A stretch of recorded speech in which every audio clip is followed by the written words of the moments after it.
கிறிஸ்துவுக்கான கண்பானவர்களே, ஆண்டவருடைய திருப்பெயரிலே உங்களை வாழ்த்தி ஆசீர்வதிக்கிறேன். தேவனாகிய கடவுள் இந்த புதிய நாளை நன்மைகளை மென்மைகளை கொடுத்து நம்மை தாங்குவாராக. தியானத்திற்காக ஒரு வசனத்தை உங்களுக்கு முன்பாக வைக்கிறேன். அது பரிசுத்த மத்தேயு நற்செய்தி நூல் 14ஆம் அதிகாரம் 23வது வசனம். அவர் ஜனங்களை அனுப்பிவிட்ட பின்பு தனித்து ஜெபம் பண்ண ஒரு மலையின் மேல் ஏறி சாயங்காலமான போது அங்கே தனிமையாய் இருந்தார். அன்புக்குரியவர்களே, மனிதனுடைய வாழ்க்கையில தனிமையும் இறைவனோடு தொடர்பும் நமக்கு அவசியமாய் காணப்படுகிறது. எப்பொழுதும் சப்தங்கள் மத்தியில, கோபதாபங்கள் மத்தியில கடந்து வருகிற நாம் சற்று நேரம் அமைதி வேலை நமக்கு அவசியம். அமைதி வேளையிலே இறைவனுடைய பிரசன்னத்தை தேடுகிற வேலையாய் அது காணப்பட வேண்டும். இறைவனோடு நம்முடைய உறவை புதுப்பித்து நிறைவுகளை காண்கிற ஒரு நிலையாய் அது காணப்பட வேண்டும். Our life must be depending God. என்னுடைய தியான வேலையும் ஜெப வேலையும் வாழ்க்கையிலே பல்வேறு விதமான வெற்றிகளை கொண்டு வருகிற ஒன்றாய் காணப்படும். ஒருவேளை இந்த தியானமும் ஜெபமும் இல்லை என்று சொன்னால் என் வாழ்க்கை இறைவனை விட்டு தூரமாய் போன ஒன்றாய் காணப்படும். நான் இந்த காலத்துல ஒரு கதை வாசித்தேன். ஒரு மரம் வெட்டுகிறவன் காட்டுப்பகுதியிலே மரம் வெட்டுகிற பணியை செய்து கொண்டிருந்த ஒரு கான்ட்ராக்டரை சந்தித்து, ஐயா, உங்களால் எனக்கு வேலை கொடுக்க முடியுமா, நான் வேலை செய்கிறேன் என்று சொன்னான். அவர், உன்னால் ஒரு நாளைக்கு எத்தனை மரங்களை வெட்ட முடியும் என்று சொன்னார். நான் ஒரு நாளைக்கு 10 மரங்களை வெட்டுவேன் என்று சொன்னான். அப்படியா, நல்லது, 10 மரம் வெட்டினால் நல்லதுதான், நீ வேலை செய், நான் உனக்கு கூலி தந்து விடுகிறேன். முதல் நாள் இந்த மரம் வெட்டுபவர் போய் மரத்தை வெட்ட ஆரம்பித்தார். எஜமானிடத்துல நல்ல பேர் வாங்க வேண்டும் என்று சொல்லி 11 மரங்களை வெட்டினார். மகிழ்ச்சியோடு காரியத்தை பரவாயில்ல, நான் நீ மரம் கூட வெட்டியிருக்கிறேன் அப்படின்னு அப்ரிஷியேட் பண்ணார். போய் தூங்கினா. அடுத்த நாள் காலையில் மரம் வெட்ட வந்தான்.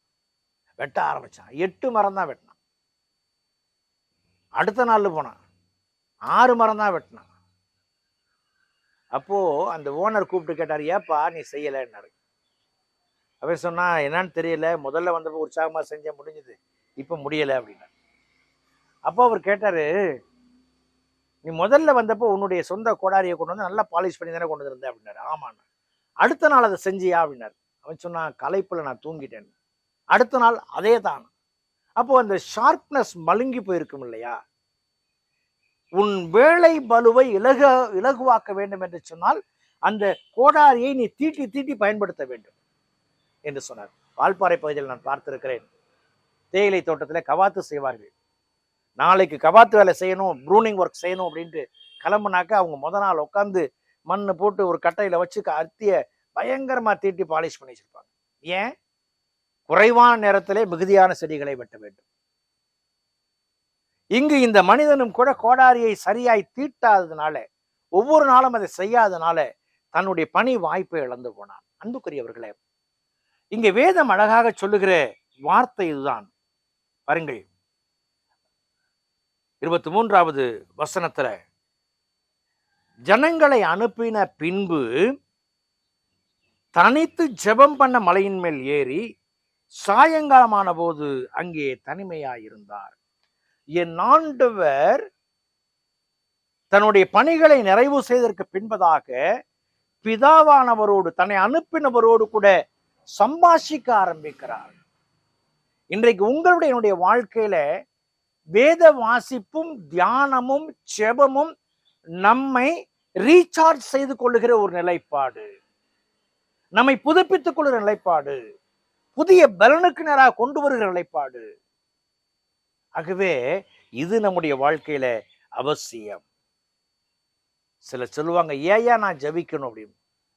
You have to pray because you have to recharge. உன்னை நீ பலப்படுத்திக் கொள்ள வேண்டும். அன்புக்குரிய விசுவாசிகளே, என் ஆண்டவர் ஜெபித்தார். ஆண்டோடைய பிள்ளைகளாகி நீங்களும் நானும் ஜெபிக்கிற பிள்ளைகளாய் வாழ முற்படுவோம். கடவுள் எடுத்து பயன்படுத்துவார். ஜெபம் செய்வோம். கிருபை நிறைந்த நல்ல இயேசு சுவாமி, இந்த நாளுக்காய், இந்த வேலைக்காய் நன்றி செலுத்துகிறோம். உடைய கரங்கள் ஒப்புக் கொடுக்கிறோம்.